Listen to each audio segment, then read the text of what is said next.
Thanks, was all he could think to respond. He cleared his throat. I guess we should go up to meet the others. Miss Daffodil nodded and moved for the door. Albert was about to do the same when the wind shifted. It shifted up. His shirt hem slightly flared.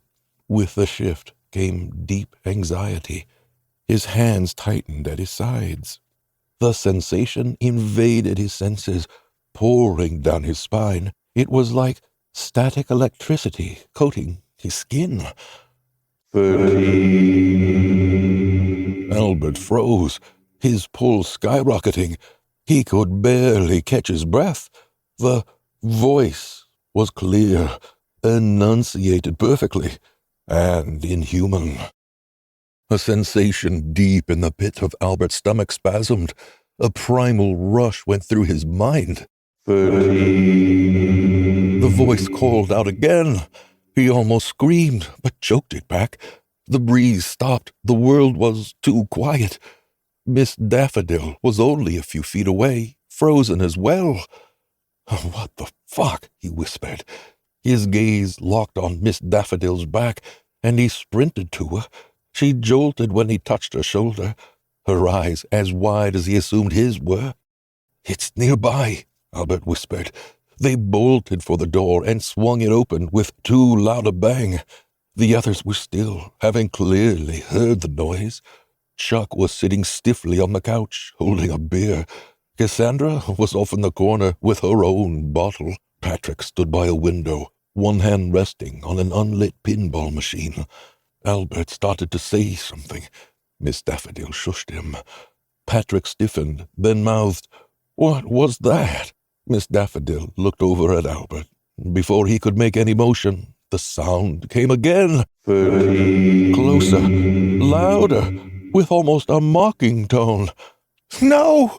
Cassandra let out a shriek before covering her mouth. Albert swallowed hard and looked frantically at each window. 4 were around the room, all the curtains drawn back. All of them looked like a pit, nothing but shadows and shifting branches. "Do you have a gun?" Miss Daffodil whispered. Patrick's eyes went wide. He pursed his lips and slowly shook his head. That anxious sensation came again and hit like a truck, almost knocking Albert to the ground. His eyes twitched from the surge. Everyone jolted. It was right outside, a slow scrabbling above. It was the sound of claws on the roof slates. There was no mistaking it for anything else. Cassandra clutched her stomach against a stifled scream. Chuck went into the kitchen, getting a chef's knife from the wooden block. He held it with a shaking hand. Miss Daffodil quickly joined him and pulled free a paring knife. Patrick was at the window, tilting his head and looking up, trying to catch a glimpse of someone on the roof. A rumbling started far away, but was building, vibrating the air and rolling toward them. The thunder that wasn't thunder, the sound that started this nightmarish new reality. Only now it was a voice. 13. A crash of glass. The window next to Patrick exploded into shards and rushing wind.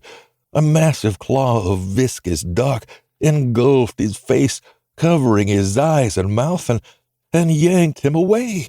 A pop of blood trailed behind, splattering across the couch. Patrick's single scream echoed into the night. Albert's body felt encased in stone, holding down his voice, his lungs, his muscles. Nobody was moving. Everyone was holding their breath. The voice was definitely mocking. 12.